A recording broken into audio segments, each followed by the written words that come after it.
கிறிஸ்துவுக்குள் அன்பானவர்களே, இயேசு கிறிஸ்துவின் நாமத்தில் உங்களை அன்போடு கூட நான் வாழ்த்துகிறேன். பேதுரு ஒரு முறை இயேசுவின் பாடு மரணங்களை குறித்து பேசும்போது, இவர் உமக்கு இது நேரிடக்கூடாதே என்று சொன்னார். மத்தேயு 16 அதிகாரம் 22 இருக்கிறது. அப்பொழுது இயேசு பேதுருவை பார்த்து, எனக்கு பின்னாக போ சாத்தானே, நீ எனக்கு இடலாராய் இருக்கிறாய், தேவனுக்கு ஏற்றவைகளை சிந்தியாமல் மனுஷருக்கு ஏற்றவைகளை சிந்திக்கிறாய் என்றார். பேதுரு ஒரு நல்ல மனுஷன்தான். ஆனாலும் அன்றைக்கு அவன் சாத்தானுடைய ஒரு எண்ணத்துக்கு செவி கொடுத்து பேசின வார்த்தையாக இருந்தபடினால் இதை சொன்னார். எதற்காக இதை சொல்கிறேன் என்று சொன்னால், நான் என்னுடைய சேனலிலே வேதத்தின் சத்தியங்களை, இன்றைக்கு சபை எப்படி இருக்க வேண்டும், சபை போதகர் எப்படி இருக்க வேண்டும், சபை கூடுகை எப்படி இருக்க வேண்டும், ஆலயம் எப்படி, எல்லாவற்றையும் நான் வேதவசனத்தின் அடிப்படையிலே விளக்கி கொடுத்து, இன்றைக்கு அப்படிப்பட்ட நிலையிலே ஆலயங்கள் இல்லை, சபைகள் இல்லை என்பதையும் தெரிவித்து, இந்த நிலையிலே இருக்கிறவைகளை நீங்கள் வசனத்தின்படி நிதானித்து எது சரியானதோ உங்கள் பகுதிகளிலே அதன்படி நீங்கள் செயல்படுங்கள் என்பதைத்தான் நான் சுட்டிக்காட்டி பேசிக்கொண்டு வருகிறேன். எப்படி பேதுருவுக்குள் ஒரு சாத்தான் புகுந்து ஒரு இடரலை உண்டாக்கினானோ, அதுபோல பால் மினிஸ்ட்ரீஸ் என்ற ஒருவர் என்னுடைய முதல் பதிவிலே சபையை பற்றி பேசினில் சம்பந்தமில்லாத ஒரு காரியத்தை குறிப்பிட்டிருந்தார். அப்போது அவருக்காகவே ஒரு பதிவை போட்டு மிகவும் தெளிவான விளக்கத்தை கொடுத்தேன். அதன் பின்பும் இன்னொரு தேவையில்லாத காரியத்தை சொன்னார். அப்போது தான் நான் இந்த நீதிமொழிகள் 26 மூடர்கள் பற்றி பேசியிருக்கிறதே, 2 வகை, இவர்களுக்கு பதில் கொடுக்கக்கூடாது, ஒருத்தருக்கு பதில் கொடுன்னு. இவருடைய நிலைப்பாடை பார்த்தேன். இவர் சரியில்லாத என்பதை அறிந்து இனிமேல் பதில் கொடுக்க வேண்டாம் என்று விட்டிருந்தேன். ஆனாலும் திரும்பவும் என்னுடைய பதிவில், உங்களுடைய பதிவு சரியில்லை, உங்களுக்கு வேணா ஒரு பேரை சொல்லி அவரை வச்சு உங்களுக்கு விளக்கம் கொடுக்க சொல்லட்டுமா அப்படின்னு சொன்னார். இது தேவையில்லாத வேலை. இதிலிருந்தே இவர் கர்த்தருடைய பிள்ளை இல்லை என்பதையும் இவர் போலியானவர் என்பதையும் அறிந்து கொண்டேன். அவர் குறிப்பிட்ட நபர் எப்படிப்பட்டவர் என்பது எனக்கு தெரியும். அதனால் அவர்கிட்ட நான் சொன்னேன், உங்கள் நம்பரை கொடுங்க, அவர் யார், அவர் நிலை என்னங்கிறத சொல்லுகிறேன், அதெல்லாம் என்கிட்ட பேசுங்கன்னு. ஆனால் இதுவரைக்கும் அவர் பேசலை. இதிலிருந்தே அவர் ஒரு போலியானவர் என்பது தெரிகிறது. டயா சகோதரர் என்னிடத்திலே நேர்மையாக ஒரு விளக்கம் கொடுங்கள், இப்படிப்பட்ட கட்டட ஆலயம் இல்லை என்று சொல்கிறவர்கள் ஒரு கேள்வியை கேட்கிறார் என்று கேட்டிருந்தார். நான் சரி, தேவைப்படும் போது விளக்கம் கொடுக்கிறேன் என்று சொல்லியிருந்தேன். அதுக்கு அங்கே அதே பால் மினிஸ்டர்ஸ் நீ கேட்கக்கூடாத இடத்துல கேள்வி கேட்டிருக்கிற, அவருக்கெல்லாம் விளக்கம் சொல்ல தெரியாது என்பது போல நானே உளறிக்கிட்டு இருக்கிறேன் என்பது போல பேசியிருக்கிறார். அதாவது இவரை என்னுடைய பகுதிக்கு வர வேண்டிய அவசியம் இல்லை என்று சொல்லியிருக்கிறேன். பெரிய ஞானி மாதிரியும், என்னமோ எங்களுக்கெல்லாம் பதிலே சொல்ல தெரியாது என்பது போலவும், அதை விட உளறுகிறேன் என்பது கூட ஒரு வார்த்தையை பேசியிருக்கிறார். அன்பானவர்களே, கொஞ்சம் ஹெட் வெயிட், அதாவது பெருமைன்னு சொல்லுவாங்களே, அந்த பெருமையின் பேச்சு அதில் இருக்கிறது. எனவே தான் இந்த வீடியோவிலே இது சம்பந்தமான ஒரு தெளிவான விளக்கத்தை கொடுக்க நான் விரும்புகிறேன். கொஞ்சம் வீடியோ அதிகமானாலும் நீங்கள் பொறுமையாய் பார்க்கும்படி அன்போடு நான் கேட்டுக்கொள்கிறேன். அதாவது இவர் குறிப்பிட்டாரே ஒரு நபர், அவர் எப்படிப்பட்டவர் என்பதை லேசாக ஒரு கோடிட்டு காட்ட விரும்புகிறேன். தேவைப்படும் போது வெளிப்படையாகவே பேசுகிறேன். இப்பொழுது எனக்கு விளக்கம் கொடுக்க தெரியாது என்று அவரை எனக்கு விளக்கம் கொடுக்க சொல்கிறேன் என்று இந்த பால் மினிஸ்ட்ரி சொல்லுகிறார். இவர் சொன்ன நபர் ஒரு காலத்திலே ஒருவரை கள்ள ஊழியர் என்று சொல்லி எச்சரித்து பேசினார். அவர் பேச்சுக்கு இவரால் பதில் கொடுக்க முடியவில்லை. என்னை வருந்தி கூப்பிட்டு நான் அவர் சொன்னதெல்லாம் நான் கேள்வியாக கேட்பேன், நீங்கள் வசனத்தின்படி விளக்கம் கொடுங்கன்னு சொல்லி என்னிடத்துல கேட்டு அவருடைய சேனலில் 6 வீடியோ பதிவிட்டிருக்கிறார். இவருக்கு தெரியுமான்னு தெரியலை. அப்போ அந்த 6 வீடியோவும் பதிவிடும் போதே திரும்பவும் கேட்டார். நான் அப்படி அவருடைய பழகும் போதே அவருடைய வேதத்தினுடைய அறிவு, அவருடைய வார்த்தை எல்லாம் கண்டுபிடிச்சிட்டு நேரில் பேசின பிறகு இவரோடு ஒத்து போக முடியாது என்பதை அறிந்து, ஆனாலும் சில ஆலோசனைகளை அவருக்கு கொடுத்து கொண்டு தான் இருந்தேன். நான் இனிமேல் வீடியோ உங்களோடு போட வரவில்லை என்று சொல்லிவிட்டேன். அதன் பின்பும் கூட என்னிடத்துல இந்த வசனம் எங்கே இருக்கிறது, இதை கொஞ்சம் சொல்லுங்கள், இந்த இதுக்கு எப்படி பதில் கொடுக்கணும், அப்போ நான் அவருக்கு ஆலோசனை கொடுத்துருக்குறேன். அப்படி கொடுக்கும்போது கூட சிலரை புரிய முடியாது அவருக்கு. நீங்கள் கொஞ்சம் அப்படியே இருங்க, நான் ரெக்கார்ட் பண்ணிக்கிறேன் அப்படின்னு ரெக்கார்ட் பண்ணி தான் அவருக்கு பதில் கொடுத்து கொண்டு இருந்தார். இன்றைக்கு அதே ஊழியரை நல்ல ஊழியர், கடவுளுக்காக செயல்படுகிறார் என்று சொல்லுகிற ஒரு மனிதன் அவர். அன்றைக்கு என்னிடத்துல கேட்டு அவருக்கு பதில் கொடுத்தவர் இன்றைக்கு எனக்கு பதில் கொடுப்பாராம், எனக்கு அவருடைய இதுக்கு பதில் கொடுக்க முடியாதான். நான் ஏற்கனவே அந்த வசனத்தின்படி இப்படிப்பட்டவர்களுக்கு பதில் கொடுப்பது சரியில்லை, அது நேரம் வீண் என்பதை அறிந்துதான் நான் பதில் கொடுக்காமல் இருந்தேன். ஆனால் அதுக்கு அடுத்த வசனம் சொல்லுது, இப்படிப்பட்டவர்களுக்கு நீ ஒரு பதிலாவது கொடுக்காவிட்டால் தன்னுடைய பார்வைக்கு ஞானி ஆயிடுவாங்க, நீ ஞானி இல்லப்பா என்பதை வெளிப்படுத்துவதற்காகத்தான் இந்த பதிவு. அதே நேரம் டயா சகோதரர் கேட்ட அந்த கேள்விக்கு ஒரு விளக்கத்தை அளித்து இவர் எப்படியெல்லாம் வசனத்தை புரட்டுகிறார் என்பதையும் இதிலே நான் தெளிவாக்க விரும்புகிறேன். அன்பானவர்களே, கட்டிடம் ஆகிய ஆலயம், ஏன்னா இவர் இதுக்கு முந்தைய பதிவில் என்கிட்ட கேட்டதுக்கு பதில் சொல்லிட்டு அடுத்தால டயா சகோதரர் ஒரு கேள்வி கேட்டதுக்கும் பதில் சொல்கிறேன். அதாவது கட்டிடமாகிய ஆலயமே கிடையாது, கட்டிட ஆலயம் ஒளிந்து போய்விட்டது என்பதுதான் இவருடைய வாதம். அதை வச்சு தான் என்கிட்ட குறுக்கு கேள்வி கேட்டுருந்தார். அவர் இடத்துல கேட்டார், கட்டிட ஆலயத்தை பவுல் கட்ட சொன்னாரா, கட்டிட ஆலயத்துக்கு போக சொன்னாரான்னு முதல் கேள்வி கேட்குறார். அன்பானவர்களே, இதே பவுல் அப்போஸ்தலன் ரட்சிக்கப்பட்ட பின்பு சபை உருவான பிறகு நான் அந்த செய்தியில் கேட்டிருக்க எல்லா செய்தியும் விளக்கம் இருக்கிறது. ஆனால் அதையெல்லாம் மறைத்து விட்டு புதிதாக எதையாவது கேட்பது. நான் அப்போஸ்தலர் நடவடிக்கையில் பல வசனங்களை சுட்டி காட்டி இவங்க சபை உருவான பிறகும் அந்த ஆலயத்துக்கு போனாங்க, அங்கே போய் பிரசங்கம் பண்ணாங்கங்கிறத அப்போஸ்தலர் பல வசனங்கள் இருக்குது, எல்லாம் சுட்டி காட்டிட்டேன். அப்போ அவர்கள் வழக்கத்தின்படி ஆலயத்துக்கு போயிட்டு இருக்காங்க. கட்டட ஆலயம் அன்றைக்கு இருந்திருக்கிறது. ஒரு வழக்கத்தில் இருக்கிறத நீ போகாத, நீ போகணும், நீ கட்டணும் அப்படின்னு சொல்லுவாரா? அது வழக்கத்தில் இருக்கிற ஒன்று. அப்போ அது அங்கே என்ன சொல்லணும்னா, அது மாற்றப்பட்டது என்று சொன்னால் இனிமேல் நீங்கள் கட்டட ஆலயத்துக்கு போகக்கூடாது, கட்டட ஆலயம் கட்டக்கூடாது என்று தான் பவுல் சொல்லியிருக்க வேண்டும். அப்படி வசனம் எங்கேயாவது இருக்கிறதா? அதை இவர் காட்ட முடியுமா? அவர்கள் வழக்கத்தின்படி செய்து கொண்டிருக்கிற செயல்தான், இவர் தான் இல்லை என்று சொல்லுகிறார். அப்படியானால் பவுலோ பேதுருவோ கட்டட ஆலயமே இனிமேல் கிடையாது, அங்கே போகக்கூடாது என்று சொன்ன வசனம் இருந்தால் காட்ட வேண்டும், காட்ட மாட்டார். ஒன்று. ரெண்டாவதாக, நான் இந்த கட்டட ஆலயம் அந்த நாட்களிலே இருந்தது என்பதை சுட்டி காட்டுவதற்கு 2 வசனங்களை சுட்டி காட்டியிருந்தேன். ஒன்று, யாக்கோபுக்கு எழுதின நிருபம் 2ஆம் அதிகாரம் 2ஆம் வசனத்தில், ஏனெனில் பொன் மோதிரமும் மினுக்குள்ள வஸ்திரமும் தரித்திருக்கிற ஒரு மனுஷனும் கந்தையான வஸ்திரம் தரித்திருக்கிற ஒரு தரித்திரனும் உங்கள் ஆலயத்திலே வரும்போது அப்படின்னு எழுதப்பட்டிருக்கிறது. இங்கே ஆலயத்திலே வரும்போதுன்னு எழுதப்பட்டிருக்கிறது. அப்போ அன்றைக்கு நிருபங்கள் சபைக்கு எழுதுனது தான்.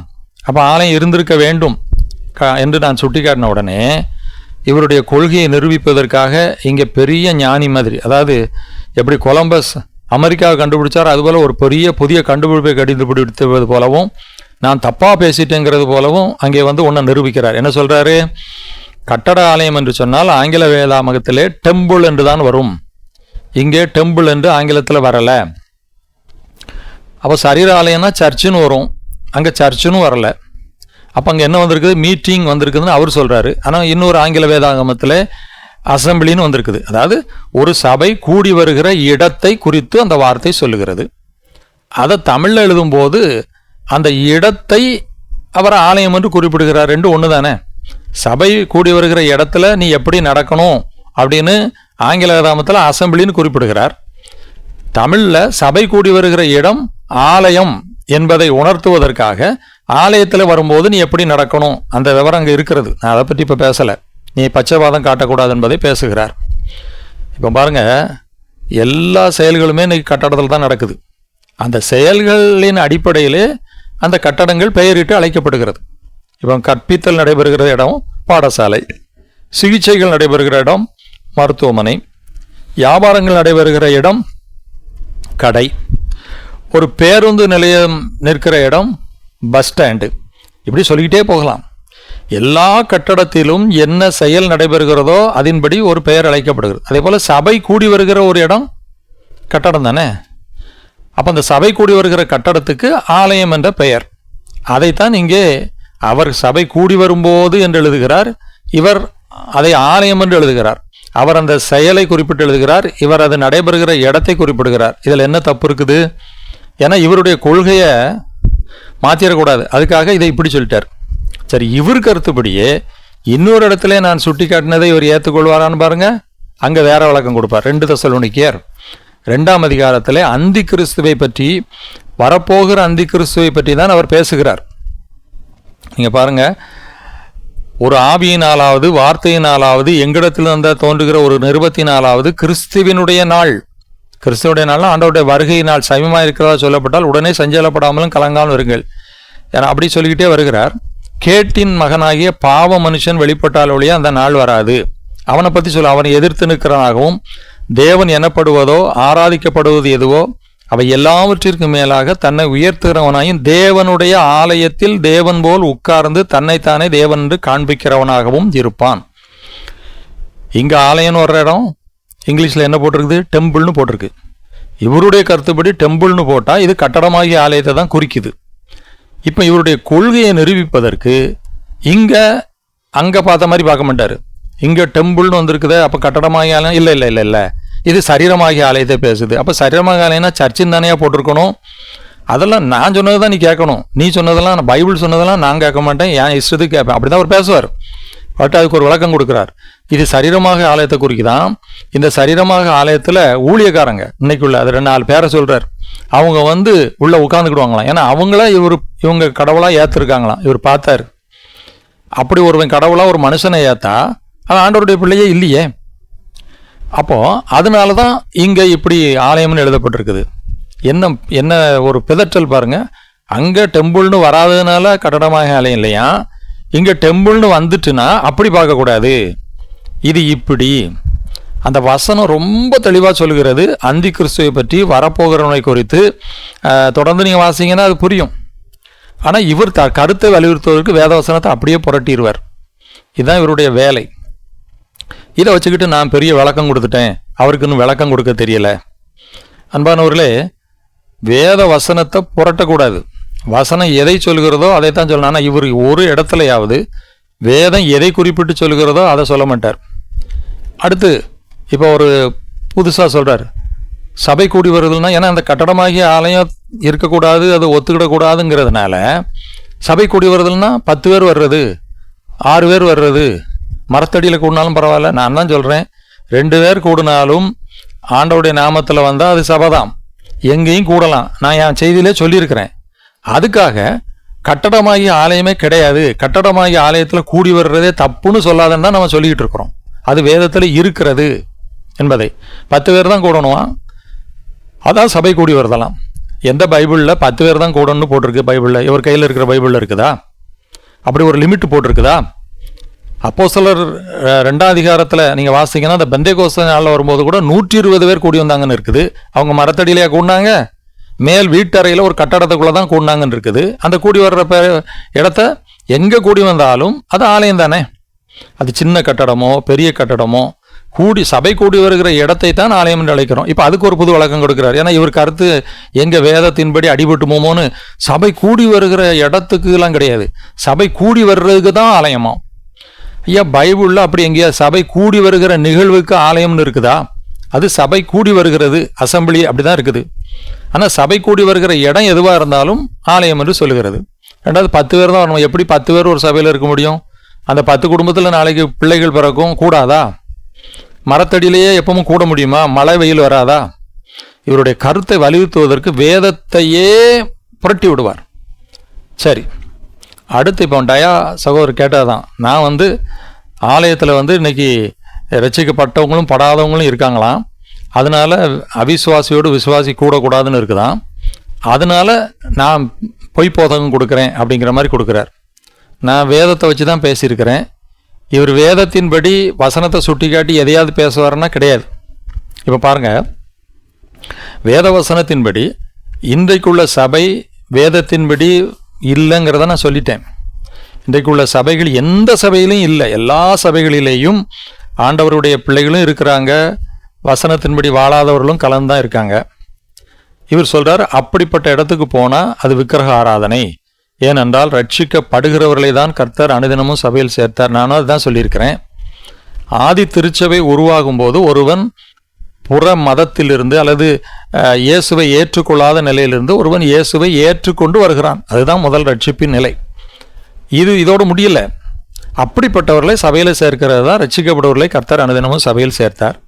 சேர்த்த பிறகு அந்த ரட்சிப்புக்குள்ளே வந்த பிறகு சபைக்குள்ளே இருந்து ரட்சிப்பிலே 3 நிலை. முதல் நிலை கடந்த காலம் ரட்சிக்கப்பட்டது, நிகழ்காலம் அவன் மரணம் வரைக்கும் அந்த ரட்சிப்பிலே நிலை நிற்கதல், ரட்சிக்கப்பட்டு கொண்டிருத்தல், அதாவது பாவத்தை அனுதினமும் ஜெயித்து வாழுதல். இது மரணம் வரைக்கும் இருக்கணும். அப்படி மரணம் வரைக்கும் பாவத்தை ஜெயித்து வாழ்ந்து மரித்தால்தான் கிறிஸ்துவுக்குள் மரித்தவன் ரட்சிக்கப்பட்டவன் சொல்ல முடியும். இந்த இடைப்பட்ட காலத்தில் அவன் எந்த நிலைக்கும் போகலாம். இதைத்தான் ரட்சிப்பை இழக்க வாய்ப்பு இருக்கிறது என்று பேசணும். இவரும் எங்களோட சேர்ந்து தான் பேசினார். லெனின் இதைத்தான் எதிர்த்தார். ரட்சிக்கப்பட்டாச்சுன்னா முடிஞ்சிட்டு நேராக பரலோகம், பாவம் செஞ்சாலும் ஒன்றும் இல்லைன்னு. அதை அன்னைக்கு எதிர்த்தவர் தான். அப்போ சபைக்குள்ளே வந்த பிறகு அவன் கொஞ்சம் பின்மாற்றம் அடையவோ அல்லது ஒரு பாவத்துக்குள்ளே போகவோ வாய்ப்பு இருக்கிறது. அப்படி இருக்கிறவனை வெளிப்படையாக தெரிஞ்ச, இப்போ 2 கொரிந்தியர் 5ஆம் அதிகாரத்தில் உபச்சார பாவம் பிரசித்தியமாய் சொல்லப்படுகிறதை ஏன் வச்சிருக்கேன்னு பவுல் கேட்கிறார். அப்படி வெளிப்படையாய் பாவத்தை தொடர்ந்து செய்கிறவர்களை சபையை விட்டு விலக்கணும் அப்படின்னு பவுல் எச்சரிக்கிறார். அதே நேரம் வெளிப்படை இல்லாமல் மறைவாக கூட சிலர் பாவம் செஞ்சுட்டு வரலாம். அந்த ரட்சிக்கப்பட்டு சேர்த்தவங்களையே இன்னொரு குரூப்பு, அவங்களுக்கு குழந்தை பிறந்திருக்கும், அந்த பிள்ளை வளர்ந்து வாலிபனாக இருக்கும், அது சின்ன வயசுலேருந்தே ஆலயத்துக்கு வந்திருக்கும். அப்படி ஆலயத்துக்கு வரும்போது அந்த வாலிப வயசில் அவங்க மனம் திரும்பாமலாம் இருக்கலாம். அப்போ பெற்றோரை மட்டும் நீ ஆலயத்துக்கு வா, நீ வரக்கூடாது, அப்படி தான் நாங்கள் சபையை நடத்த முடியும்னு யாரும் சொல்ல முடியுமா? இப்படி இன்றைக்கு சபைகள் ரட்சிக்கப்பட்டவர்களும் படாதவர்களும் கலக்கிற ஒரு நிலைக்குள்ளே வந்துவிட்டது. ஏற்கனவே ரட்சிக்கப்பட்டவர்களும் கூட பின்வாங்கி இருக்கிற நிலைக்குள் வந்திருக்கிறது. இப்படி தான் இன்றைக்கி அந்த சபைகள் இருக்கிறது. அப்போ இவங்களெல்லாம் ஒருத்தர் கண்டுபிடிச்சி நீ வெளியே போ, நான் ரட்சிக்கப்பட்டவனை மட்டும்தான் சபையில் வைக்க முடியும் என்று சொன்னால் அது சாத்தியமான நிலையா? அப்படி இல்லை, வேதமும் அப்படி சொல்லலை. இப்படி இன்றைக்கு இந்த சபைகள் கலந்த ஒன்றாய் மாறிவிட்டது. அப்போ நான் என்ன சொல்கிறேன், இப்போ பார்த்தீங்கன்னா ஒரு கணவன் மனைவிக்குள்ளே கூட ஒரு ரட்சிக்கப்பட்டிருப்பாங்க, ஒரு ரட்சிக்கப்படாமல் இருப்பாங்க. அப்போ நீ கணவன் ஆலயத்துக்குள்ளே வராத, மனைவி மட்டும் வரணும், அப்படி யாரும் இன்னைக்கு சொல்ல முடியாது. அப்படியானால் அவர்கள் வரும்போது அங்கே கொடுக்கிற உபதேசத்தை பற்றி ரட்சிக்கப்படாதவர்கள் ரட்சிக்கப்படணும். படாமல் இருந்தால் அவர்கள் அதற்குரிய ஆக்கினை அடைவார்கள். ரட்சிக்கப்பட்டவன் அந்த பரிசுத்தத்திலே இருக்க வேண்டும். இதைத்தான் நான் சுட்டி காட்டுகிறேன். ஆண்டவரே சொல்கிறார், அசுத்தமாக இருக்கிறவன் அசுத்தமாக இருக்கட்டும், அநியாயம் செய்கிறவன் அநியாயம் செய்யட்டும், பரிசுத்தமாகிறவன் பரிசுத்தமாகட்டும். இவர் என்ன சொல்றாருன்னா, சபைக்குள்ள அப்படியே இருக்கக்கூடாது, அப்படி இருந்தால் அது சபையே கிடையாது அப்படின்னு சொல்றார். இப்போ ஒரு குடும்பத்துக்குள்ளேயே, இவர் வீட்டிலேயே ஒரு அப்பா அம்மாவோ மனம் திரும்பாமல் இருந்தால் ஒருத்தரை சபைக்கு விட்டுட்டு ஒருத்தரை வெளியே போன்னு சொல்ல முடியுமா? அவர்கள் மனம் திரும்புவதற்கு ஒரு வாய்ப்பு கொடுக்கிறப்பட இடமாக தான் இன்னைக்கு இருக்குது. அப்போ அதனால தான் நான் வேத வசனத்தை சுட்டி காட்டியே இப்படிப்பட்ட மக்கள் அன்றைக்கும் இருந்தாங்க. அப்போ நீ அந்த இடத்துல உன்னை பரிசுத்தமாக காத்துக்கிட்டு நீ சாட்சியாக இருக்க வாய்ப்பு இருந்தால் இரு. ஒருவேளை இது நான் எல்லா சபைக்கும் ஒன்று போல சொல்லலை. இன்னைக்கு சபை கட்டடத்துலையும் இன்னைக்கு நிறைய தவறுகள் இருக்குது. நான் அதையும் சுட்டி காட்டிருக்கிறேன். இன்னைக்கு கோபுரத்தை கட்டணும், இத்தனை கோடியில் ஆலயத்தை கட்டணும், இப்படி அலங்கரிக்கணும், இப்படி பண்டிகை கொண்டாடணும், இதெல்லாம் தப்பு, இதை செய்யக்கூடாதுன்னு தான் சொல்கிறேன். அதே நேரம் இன்றைக்கி எத்தனையோ மிஷினரி ஃபீல்டுகளில் ரட்சிக்கப்பட்டு வர்றாங்க. அவங்களுக்கு மழை வெயில் கூட இடம் இல்லை. இங்கே ஒரு 3 லட்ச ரூபா 4 லட்ச ரூபாய்க்கு கூட ஒரு சபை கூடியவருக்கு ஒரு கட்டடத்தை கட்டி கொடுக்கலான்னு சொல்லி ஸ்பான்சர் பண்ணி கட்டி கொடுக்காங்க. அது தப்பா? அப்படி அங்கே சபை கூடி வர்றதுக்கு ஆலயத்தை கட்டவே கூடாது அப்படின்னு எங்கேயும் வேதத்தில் சொல்லியிருக்கிறாரா? அப்போ எதை எதற்கு பொருத்த வேண்டும் என்று தான் பார்க்கணும். இப்போது இந்த நிலையிலே தான் இன்றைக்கு சபைகள் இருந்தது என்பதை நான் சுட்டி காட்டுறேன். இப்போ பாருங்கள், இந்த கொருந்து சபையிலேயே அவனை விபச்சாரக்காரனை விரட்டணும் அப்படின்னு சொன்னார். அப்புறம் இந்த கொருந்து சபையிலேயே 2 குரூப் மக்கள் இருக்காங்க. 1 கொரிந்தியர் 11ஆம் அதிகாரத்தை வாசி பாருங்க. ராப்போஜனத்தை பற்றி பேசும்போதே அவர் என்ன சொல்கிறார் பாருங்கள். ஆகையால் நீங்கள் அப்பத்தை புசித்து இந்த பாத்திரத்தில் பானம் பண்ணும் பொழுதெல்லாம் கர்த்தர் வரும் மூலம் அவருடைய மரணத்தை தெரிவிக்கிறீர்கள். 27ஆம் வசனம், இப்படி இருக்க எவன் அபாத்திரமாய் கர்த்தருடைய அப்பத்தை புசித்து அவருடைய பாத்திரத்தில் பானம் பண்ணுகிறானோ அவன் கர்த்தருடைய சரீரத்தையும் இரத்தத்தையும் குறித்து குற்றமுள்ளவனாய் இருப்பான். அபாத்திரமாய் பாத்திரம் பண்ணக்கூடாதுன்னு அங்கே உள்ள மக்களை எச்சரிக்கிறாரு. அப்போ ஒரு குரூப் அபாத்திரமாக பாத்திரம் பண்ணதும் அந்த சபையில் இருந்திருக்காங்க. ஏன்னா பின்னால் எழுதுகிறப்பார் 30 வசனம், இது நிமித்தம் உங்களில் அநேகர் பலவீனரும் வியாதி உள்ளவர்களுமாய் இருக்கிறார்கள், அநேகர் நித்திரை அடைந்திருக்கிறார்கள். எது நிமித்தம்? நீ அபாத்திரமாக பாத்திரம் பண்ணது நிமித்தம். அப்போ பவுல் இவங்கெல்லாம் அபாத்திரமாக பாத்திரம் பண்ணும், இவங்களை சபையை விட்டு வெளியே எடுத்துரு அப்படின்னு பிரிக்க முடிஞ்சுதா? பாத்திரமாய் அங்கே அந்த பங்கு பெற்றவங்களும் இருக்காங்க. அப்போ அவங்களுக்கு தண்டனை, உங்களுக்கு ஆசீர்வாதம் என்பதை தான் பிரித்து காட்டுகிறார். இன்றைக்குள்ள சபை நிலை அதுதான். 2 குரூப்பாக பீப்புள் இருக்கும்போது நீ உன்னை காத்துக்க. இது நான் கள்ள போதனையா, நான் உளறுகிறேனா? 2வது, நான் அந்த செய்தியில் இதற்கு தெளிவான ஆதாரத்தை கொடுத்து தான் நான் பேசினேன். அதை எடுக்கவே இல்லை, மறைச்சிட்டார். பாருங்கள், வெளிப்படுத்தின விசேஷத்தில் தியத்ரா சபையை பற்றி நான் சொன்னேன். 2ஆம் அதிகாரத்தில் தியத்ரா சபையிலே ஒரு பாவம் செய்கிற கூட்டம் இருக்குதோ பார்த்தியா, தன்னை தீர்க்கதரிசி என்று சொல்லுகிற ஏசபேல் என்னும் ஸ்திரீயானவள் என்னுடைய ஊழிகாக்கர் வேசித்தனம் பண்ணவும் விக்கிரகங்களுக்கு படைத்தலை புசிக்கவும் அவர்களுக்கு போதித்து அவர்களை வஞ்சிக்கும்படி நீ அவர்களுக்கு இடம் கொடுக்குறாய். ஒரு குரூப்பு கள்ள போதனையை கொடுத்து வஞ்சிச்சுக்கிட்டு இருக்க மாதிரி அங்கே இருக்குது. அவனை மனம் திரும்பும்படி நான் சொல்லியிருக்கிறேன். அவன் திரும்பாட்டா நான் அவனை பெரிய உபத்திரவத்துக்குள்ளே தள்ளுவேன்னு முடிச்சிட்டார். அதே நேரம் அதே தியத்ரா சபையில் இந்த போதகத்தை பற்றி கொள்ளாமலும் சாத்தானுடைய ஆழங்கள் என்று அவர்கள் சொல்லுகிறார்களே அந்த ஆழங்களை அறிந்து கொள்ளாமலும் இருக்கிற மற்றவர்களாய உங்களுக்கு நான் சொல்லுகிறதாவது, உங்கள் மேல் வேறொரு பாரத்தையும் சொல்ல மாட்டேன். நீ ஏன் அங்கே இருக்க? நீ அது அவிசுவாசி கூட்டமே, ஒரு பாவத்தை செய்கிற கூட்டத்துக்குள்ளே நீ இருக்கிய, நீ ஏன் வரல அப்படின்னு எச்சரிக்கலை. நீ என்ன செய்யணும்? உனக்கு உள்ளதை நான் வருமளவும் பற்றி கொண்டு நீ அப்படியே வாழ்ந்துக்கிட்டு இரு. அப்படிதான் அவர் சொல்லுகிறார். இது யார் சொன்னது தெரியுமா? ஆவியானவர் சபைகளுக்கு எழுதுகிறது. ஆவியானவர் சொன்னதை காது உள்ளவன் கேட்கிறவன். அப்போ ஆவியானவரே இந்த சபைக்கு இப்படி 2 கூட்டம் மக்கள் இருக்குது, நீ அந்த கூட்டத்து கொள்கையை பின்பற்றாம ஏன் கட்டளையை கைப்பற்றி அங்கே இருன்னு தான் சொல்றாரு. இவர் ஆவியானவரையும் மிஞ்சிருவார். இதே போல சரதை சபைக்கும் சொல்கிறார் பாருங்கள். மேலே உள்ள வசனத்தில், ஆகையால் நீ கேட்டு பெற்றுக்கொண்டு வணங்கி அதை கை கொண்டு மனம் திரும்பு. ஒரு கூட்டத்தை மனம் திரும்புங்கிறாரு. 4ஆம் வசனத்தில் சொல்கிறார், ஆனாலும் தங்கள் வஸ்திரங்களை அசுசிப்படுத்தாத சில பேர் சரதையிலும் உண்டு, அவர்கள் பாத்திரவான்களானபடியால் வெண்வஸ்திரம் தரித்து என்னோடு நடப்பார்கள். அந்த சபையிலையா நீ இருந்த? அந்த சபையை விட்டு ஏன் போகலை? அப்படி கேட்கலையே ஆவியானவர். வஸ்திரத்தை அசுதிப்படுத்தாமல் இருக்க முடியும். இவர் சொல்கிறார், ஒரு சபையில் ஒருத்தன் பீர் அடிச்சுட்டு போனான்னா நீனும் அவனை மாதிரி மாறிடுவேன். அப்போ இவருடைய நிலை என்ன? இவருக்குள்ள ஆவியானவர் வந்து அப்படி சொல்ல முடியுமா? எந்த நிலையிலையும் ஒரு ஆண்டவருடைய பிள்ளை எந்த இடத்துல இருந்தாலும் அவன் தன்னை பரிசுத்தமாய் காத்துக்கொள்ள முடியும். யோசேப்பு எடுத்துக்காங்க, பாவம் செய்கிற சூழ்நிலையில் ஓடுனான். தானியேல் எடுத்துக்காங்க, அந்த தேசத்தில் அந்த ராஜாவின் போஜனத்தினால தன்னை தீட்டுப்படுத்தக்கூடாதுன்னு காத்துக்கிட்டான். மோசே எடுத்துக்காங்க, பார்வோன் அரண்மனையில் இருந்தாலும் அவன் அனித்தியமான பாவ சந்தோஷங்களை அனுமதிக்காம தேவனுடைய பிள்ளைகளோடு துன்பத்தை அனுபவிக்க வரும்னா.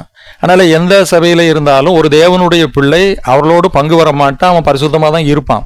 இவரை மாதிரி ஆட்கள் வந்து அப்படிப்பட்டவங்க கூட சேர்ந்தா கெட்டுருவார். ஏன்னா அவருடைய நிலையை தான் அவர் சொல்லுகிறார். இதைத்தான் நான் சொல்லி, இன்றைக்கு இருக்கிற சபையின் சூழ்நிலைகளிலே எந்த சபையும் ஒரிஜினலா இல்லை. இப்ப இவர் சொல்றார, ஆவியினால நான் கண்டுபிடிச்சிருவேன் ரட்சிக்கப்பட்டவங்களன்னு சொல்லி. இவருடைய நிலையை நீங்க பாருங்க. இவர் நல்லவர், இவர் கர்த்தரோடு உள்ளவன்னு சேர்ந்து வச்சு வீடியோ போடுவார். பிற கொஞ்ச நாள் கழிச்சு இவர் மோசமானவர், இவர் அப்படி இப்படின்னு தகாத வார்த்தைகளை திட்டி பேசுவார். அப்போ இவருக்கு ஏன் ஆவியானவரால் அவர் மோசமானவர்னு முதல்ல கண்டுபிடிக்க முடியல? இவருடைய செயல் அத்தனையும் மாறுபாடுதான். நான் இதுக்கு முந்தின வீடியோவில் அதைத்தான் சொன்னேன். ஒன்மேன் ஷோ பேசிக்கிட்டே கேட்கக்கூடாது பாருன்னா, இவர் யூடியூப்பில் வந்து ஒன்மேன் ஷோவாக நடத்திக்கிட்டு இருப்பார். அதுக்கு இன்னும் பதிலை காணலை. ஒன்மேன் ஷோ ஏன் நடத்த? நீ பேசாத, இனி ஒரு சபை இருக்குங்கிற மாதிரி யூடியூப்பில் காட்டு. ஒரு 10 பேரை கூப்பிட்டு வச்சு எப்படி சபை கூடி வரணும், மரத்தடியில் எப்படி கூடி வரணும்னு காட்டு பார்ப்போம். ஒன்றுமே கிடையாது. 2வது, இன்னைக்கு இவர் பேசுகிறத ப்ராக்டிக்கலாக யோசிக்கணும். ஆலயம் என்பது இன்னைக்கு வந்தது இல்லை. எத்தனையோ 100 ஆண்டுகளுக்கு முன்பாக அதனுடைய வரலாற்றை எடுத்து பாருங்க. நான் ஏற்கனவே இதையும் அந்த செய்தியில் சொல்லியிருக்கிறேன். மிஷினரிகள் சுவிசேஷத்தை அறிவித்து அன்னைக்கு இருந்த நிலையில் மக்கள் சபை கூடுவதற்காக அவர்களே இடம் வாங்கி ஆலயத்தை கட்டி கொடுத்து அப்படி வந்தது தான் ஆலயம். 10 வருஷம் தான் ஆச்சு இந்த யூடியூப்பில் வந்து. இவர் இன்னைக்கு யூடியூப்பில் ஏசியில் உட்காந்துக்கிட்டு கட்டடம் கிடையாது, கட்டடம்லே ஒன்றும் இல்லை. ஐயா, இப்போ அந்த கட்டடம் உருவான வரலாறு, அன்னைக்கு அந்த ஆலயத்தை கட்டினவங்க ஒருத்தர் கூட ரட்சிக்கப்பட்டவங்க இல்லையா? ஒருத்தர் கூட வேதத்தை அறிஞ்சவங்க இல்லையா? பவுல் சொன்ன வார்த்தை ஒருத்தருக்கு கூட தெரியாத, ஒருத்தருக்கு கூட. இன்னைக்கு லட்சக்கணக்கான ஆலயங்கள் இருக்கிறது. அப்போ இதில் இருக்கிற எல்லாரும் இவர் மட்டும்தான் நீதிமானா? கொஞ்சம் ஒரு அறிவுபூர்வமாக கேட்கணும். இவர் நீதிமான் மட்டும், இவர் மட்டும் தான் இன்னைக்கு கட்டட ஆலயம் கட்டினது தப்பா? அப்போ இவ்வளோ பேரும் கட்டினாங்களே, இவங்க செஞ்சது தப்பா? இவங்க இயேசுவை அறியவில்லையா? அதுக்கு பதில் சொல்லணும். சரி, இவருக்கு அடுத்தபடி இன்னைக்கு இந்த ஆலயத்தை என்ன செய்யணும்? எல்லாத்தையும் இடிச்சு போட்டுறணுமா, அல்லது எல்லாத்தையும் வேற யூஸுக்கு கொடுத்துடணுமா? அப்போ நம்முடைய நாட்டில் கிறிஸ்தவத்தின் அடையாளம் என்று சொல்லுகிற ஆலயமே இருக்கக்கூடாதா? இப்போ ஆலயத்துக்கு போகிறவங்களாம் அப்போ என்ன செய்யணும்? வீட்டில் உட்காந்துடணுமா? அதாவது ஒரு காரியத்தை பேசும்போது ப்ராக்டிக்கலாக அதனுடைய எல்லாவற்றையும் நினைத்து பேசணும். சும்மா எனக்கு தான் எல்லாம் தெரியும்னு பேசிட்டு நம்ம சரி போட்டோன்னு அமைதியாக இருந்தால் அவருக்கு பதில் சொல்ல தெரியாது. எனக்கு தான் தெரியும். பெருமை உள்ளவனுக்கு தேவன் எதிர்த்து நிற்கிறார். இன்னும் பாருங்கள், இவருடைய செயலை பார்த்தீங்கன்னா முன்ன பின்ன முரணாக பேசுவார். நேற்று என்ன பேசணும், இன்னைக்கு அதையே நம்ம மாற்றி பேசுகிறோமே. நிறைய சொல்லலாம், அதை சொல்லிக்கிட்டு போயிருக்கிறதுன்னு இல்லை, ஏன்னா அதுக்காக சில விஷயங்களை சொல்லிட்டேன். இப்போ கூட ஒரு விஷயத்த சொல்கிறாரு, நீ ஒன்று தீர்க்கதரிசின்னு சொல்கிற, நீ ஒன்று அப்படி சொல்லக்கூடாது, அடுத்தவன் சொல்லணும் பாரு. ஆனால் இவர் நான் சத்தியத்தை பேசுகிறேன், நான் வீடியோவை வியூஸுக்காக போடுறேன்னு சொல்லிட்டு நான் போடுற வியூஸ் வந்து சத்தியத்தை சொல்லதுக்கு. ஆனால் மற்றவங்க வியூஸுக்கு போட்டால் பணத்துக்கு, மற்றவங்க வீடியோவை டெலீட் பண்ணால் பணத்துக்கு, இவர் வீடியோவை டெலீட் பண்ணால் அதுக்கு ஒரு காரணம். கடவுள் தான் இதை போட சொன்னார் அப்படிம்பாரு. அப்போ கடவுள் போட சொன்னாருன்னா கடவுள் அந்த வீடியோவை டெலீட் பண்ண சொன்னால் தானே பண்ணணும். மனுஷன் சொன்னோடனே பண்ணிடுறது. முன்னுக்கு பின் முரணான பேச்சு. நேற்று அந்த ஊழியர் மோசமானவர், அவர் தான் 1ஆம் நம்பர் அயோக்கியன், இன்னைக்கு அவர் நல்ல கர்த்தரோடு விழிச்சிருக்கார். கொஞ்சமாவது மனசாட்சின்னு ஒன்று வேணும். இந்த பதிவுகள் எல்லாம் இன்னைக்கு வலைதளங்களில் இருக்குது. நம்ம அன்னைக்கு இப்படி பேசணுமே, இன்னைக்கு இப்படி பேசுகிறோமே, அதுக்கு என்ன விளக்கம் கேட்டால் என்ன பதில் சொல்லணும்? இந்த டயா சகோதரர் கூட நிறைய கேள்விகளை கேட்கும்போது ஒன்றுக்கும் பதில் சொல்ல தெரியாது, ஒன்றுக்கும் வசனம் காட்ட தெரியாது, தேவையில்லாமல் வேண்டாத காரியங்களை பேசிக்கிட்டே இருக்கிறது. அன்பானவர்களே, எதற்காக இதை நான் சொன்னேன்னா, அந்த 2வது வசனத்தில் சொல்லுது, மூடனுக்கு அவன் மதியினத்தின்படி மறு உத்தரவு கொடாவிட்டால் தன் பார்வைக்கு ஞானியாக இருப்பான். இப்போ என்ன வந்து விளக்கம் கொடுக்க தெரியல, அது தெரியலன்னு சொன்னதுனால தான் இந்த 2 விளக்கங்களையும் நான் கொடுத்துருக்கிறேன். ஆலயம் என்று நான் சொன்னதுக்கு வசனத்தின்படி காட்டியாச்சு. வசனத்தின்படி அன்றைக்கு 2 குரூப் அந்த சபைக்குள்ளே இருந்தாங்க. ஒரு குரூப்பை இப்படி இருன்னு சொன்னாருங்கிறதுக்கும் வசனத்தை காட்டியாச்சு. இவர் வசனத்தின் அடிப்படையில் எங்கேயாவது இப்படி கட்டட ஆலயம் இல்லை, கட்டட ஆலயத்துக்கு போகக்கூடாது அப்படின்னு சொன்ன வசனத்தை காட்டணும். அல்லது இப்படி சபையில் 2 பேர் இருக்கிறது வேதத்தின்படி இல்லை அப்படிங்கிறத வேதத்திலேருந்து காட்டணும். ஒன்றும் காட்டுறதில்லை. அன்பானவர்களை, இப்படிப்பட்டவர்களுக்கு நாம் பதில் கொடுத்து கொண்டிருப்பதினால் ஒரு பிரயோஜனம் இல்லை. நான் இதை எதுக்கு கொடுத்தேன்னா, இவர்கள் ஞானி இல்லை என்பதையும் இவர்கள் மாறுபட்டவர்கள் என்பதையும் தெரிவிப்பதற்கு தான் இதை கொடுத்துருக்குறேன். அதனால தான் அந்த வசனத்தில் சொல்லியிருக்கிறார் பாருங்கள், முதல் பகுதியில், இவர்களுக்கு உத்தரவு கொடுத்தா நீயும் அவனை போல ஆயிரம். இப்போ பாருங்கள், நான் சீரியலாக ஒரு செய்தியை கொடுத்துட்டு வந்தேன், இதை குறுக்கிட்டு இன்றைக்கி 2-3 செய்தி இவங்களுக்கு போட வேண்டிய நிலை ஆகிட்டு. இவ்வளவு சொன்னாலும் நம்ம தப்பு பண்ணிட்டோம், நம்ம முன்னுக்கு பின் முரணாக நடந்துட்டோம்னு இவங்க உணர்வாங்கன்னு நினைக்கிங்களா? உணர மாட்டாங்க. ஏன்னா இவங்கள் அந்த முதல் பகுதியில் சொன்ன மூடர்கள் என்னத்தை சொன்னாலும், அதனால தான் ஒரு இடத்துல மூடனை உரலில் போட்டு உலக்கையோடு நொய்ய குத்தினாலும் அவனுடைய மூடத்தனம் நீங்காது, அப்படி தான் வேதம் சொல்லுகிறது. அதனால் இறுதியாக சொல்லுகிறேன், என்னுடைய நேரத்தை கெடுப்பதற்காக சாத்தான் இப்படி செய்த வேலை. ஏன்னா தேவன் கொடுத்த திட்டத்தை நாம் நிறைவேற்ற வேண்டும். ஒரே ஒரு கதையை சொல்லி நான் அதை முடிக்கிறேன். அதாவது அக்பர் பீர்பால் அரண்மனை இல்லை, அக்பர் பீர்பாலை கூப்பிட்டு நம்முடைய தேசத்தில் இருக்கிற இடத்துல ஒரு 5 கடைஞ்சடிச்ச முட்டாளை கூட்டிகிட்டு வா, நான் பரிசு கொடுக்கணும்னாராம். இந்த அக்பரும் அந்த அக்பருடைய கட்டளையேற்று பீர்பாலும் போயிருக்கிறாரு. மத்தியானம் வரைக்கும் தேடியும் ஒன்றும் கிடைக்கல. ஒரு இடத்துல போகும்போது ஒருத்தன் கையை அப்படியே விரிச்சு வச்சாலும் விழுந்து கிடந்திருக்கிறான். அவனை போய் ஏப்பா எலும்புன்னு இருக்கிறாரு, நான் எழும்ப முடியாது, ஏப்பா கையை ஊனி எலும்பு, கையெல்லாம் நான் மாற்ற முடியாது, நீ என்னை தூக்குங்க நான் சொல்கிறேன் இருக்கான். இவர் தூக்கி விட்டோடனே அந்த கையை அப்படியே வச்சுக்கிட்டு, என் மனைவி இந்த சைஸில் ஒரு பானை வாங்கிட்டு வர சொன்னான், நான் வரும்போது கல் தட்டிட்டு நான் அந்த கை சைஸை மாற்றிட்டேன்னா அளவு மாறிடும், என் மனைவி என்னை ஏற்றுக்கொள்ள மாட்டால், சண்டைக்கு வருவாள், அதனால தான் நான் கையை விரிச்சிட்டு அப்படியே இருந்தேன். நான் சரி வா, நான் தேடின ஆள் நீ தான், உனக்கு பானையும் வாங்கி தரேன், அரசர்கிட்ட பரிசு வாங்கி தரேன்னு கூப்பிட்டு போனார். அடுத்தால போகும்போது அங்கே ஒருவன் ஒரு மாடிக்கு நேராக அந்த கேட்ச் பிடிக்கிற மாதிரி கையை வச்சுக்கிட்டு நின்றுருக்கான். ஏன்பா அப்படி நிற்கான்னு கேட்டதுக்கு, என் வாட்சி மாடியிலேருந்து விழுந்துட்டு அதை கேட்ச் பிடிக்க நிற்கேன். நான் மாடியிலேருந்து எப்போ விழுந்துச்சுனார், நான் மாடியில் நிற்கும்போது விழுந்துட்டு உடனடியாக இறங்கி ஓடி வந்து இப்போ அதை கேட்ச் பிடிக்க நிற்கிறேன். நான் எப்போ நீ இறங்கி வர்றதுக்குள்ள தான் அது விழுந்திருக்குமே. அவன் சொன்னான், உனக்கு அறிவு இருக்குதா, என் வாட்சி 10 நிமிஷம் லேட்டாக தான் ஓடும், அதனால் 10 நிமிஷம் லேட்டாக தான் வரும், அதான் பிடிக்க நிற்கேன். நான் சரி நான் தேட 2வது ஆள் நீ தான் வா. 3வதாக ராத்திரி ஆகிட்டு இருட்டிட்டு இவர் போகிற வழியில் ஒரு விளக்கு கம்பம் இருந்தது, அதை சுற்றி ஒருத்தன் தேடிட்டு இருந்தானா. உடனே அவன்கிட்ட என்னப்பான்னதுக்கு, என் வெள்ளி காசு விழுந்துட்டு அதை தேடுறேன், எங்கே விழுந்துச்சுனாரான். நான் ஒரு 50 அடி தள்ளி இருக்கும், அதில் விழுந்துச்சு. 50 அடி தள்ளி விழுந்த இடத்த விட்டுட்டு இங்கே வந்து தேடுறியான்னு அது கேட்டதுக்கு, உனக்கு அறிவு இருக்கா, அங்கே இருட்டில் எப்படி தேட முடியும், வெளிச்சத்தில் தானே தேட முடியும் அப்படின்னு நானா. சரி வா, உனக்கும் அரசர் இடத்துல பரிசு வாங்கி தரணும், 3ஐயும் கூட்டிகிட்டு போயிட்டார். இப்பொழுது அரசன் இடத்துல கொண்டு விட்டார். ஒன்று ஒன்றா சொன்னார், கை விரிச்சவன் கதை பரவாயில்லையே அப்படின்னு அவனுக்கு பரிசு கொடுத்தார். வாட்சை கேட்ச் பிடிச்சவன் கதை அதுக்கும் பரிசு கொடுத்தார். 3வது காசை தேண்டவன் அவனுக்கும் பரிசு கொடுத்துட்டார். எப்போ இன்னும் 2 பேர் எங்கே, ராஜாவே 4வது முட்டாள் நான் தான் நாராம் மந்திரி. ஏன்? எனக்கு ராஜாங்கத்தில் எவ்வளோ வேலை இருக்குது, இதை போட்டுட்டு நான் உங்கள் சொல்ல கேட்டு இன்றைக்கி ஒரு நாளையும் முட்டாளை தேடினேனே, இதை விட முட்டாள்தானே இருக்குமான்னாரு. உடனே ராஜாவுக்கு கொஞ்சம் யோசனை வந்துச்சு. அப்படியா, அப்போ 5வது முட்டாள் யார்? நீங்கள் தான்ண்ணா. ராஜாவுக்கே ஷாக் ஆகிட்டு. எப்படி? ராஜாவே, நீங்கள் ஒரு ராஜா, நாட்டில் நல்ல காரியம் யார் செய்கிறா, நல்லது நடக்குதான்னு பார்த்து அவங்களுக்கு தான் பரிசு கொடுக்கணும். இப்படி முட்டாளை தேடிட்டு வந்து பரிசு கொடுன்னு என் நேரத்தையும் வீணாக்கி பரிசு பொருளையும் வீணாக்கிங்களே, உங்களை மாதிரி முட்டாள் இருக்க உங்களை மாதிரி முட்டாள் இருக்க முடியுமான்னு கேட்டாராம். அரசருக்கு அப்பொழுதுதான் புத்தி வந்தது. இது ஒரு பீர்பால் கதை தான். எதுக்காக இதை சொல்கிறேன்னா, ஆண்டவர் சத்தியத்தை மக்களுக்கு கற்றுக் கொடுத்து, இப்போ என் சேனலை ரொம்ப பேர் பார்க்கல, கொஞ்சம் பேர் தான் வேதத்தின் சத்தியத்தை விரும்ப, அதுக்காக தான் நான் போட்டுட்டு வரேன். எனக்கு வியூஸும் கிடையாது, தேவையும் இல்லை. எனக்கு அடிக்கடி செய்தி போடவும் முடியாது, ஏன்னா எனக்கு இதில் தெரியாது. என் பையனை வச்சு தான் நான் போடணும். அதனால் வாரத்துக்கு ஒரு செய்தி தான் போடுறேன். அதை தெரிந்தெடுத்து சத்தியத்துக்காக நான் போட்டுக்கிட்டு இருக்கேன்.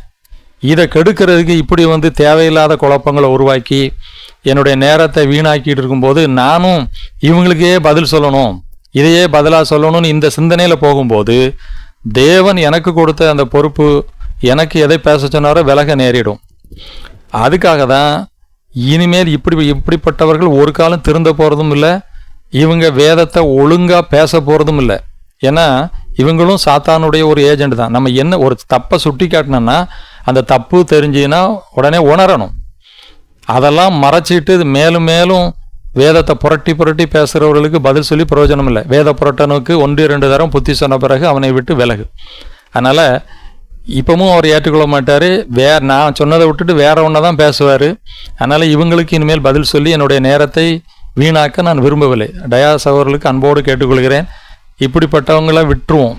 ஏன்னா இப்படிப்பட்டவங்க நியாயமான பதில் அவசியப்பட்டால் நானே பேசுவேன். ஆனால் இவங்களுக்காக இவங்க சும்மா என்னத்தையாவது ஒன்று கேட்குறதுக்கு நம்ம பதில் சொல்லணும்னா நம்முடைய நேரம் வீணாகும். எனவே அன்பானவர்களே, இது ஒரு பெரிய செய்தியாக இருந்தாலும் இதை இதோடு முடிச்சிடணும் அப்படிங்கிறதுக்காக தான் இதை நான் பதிவிட்டேன். தொடர்ந்து கர்த்தர் நடத்துகிறபடி மற்ற செய்திகளை பதிவிடுகிறேன். கர்த்தர் உங்களை ஆசீர்வதிப்பாராக. ஆமேன்.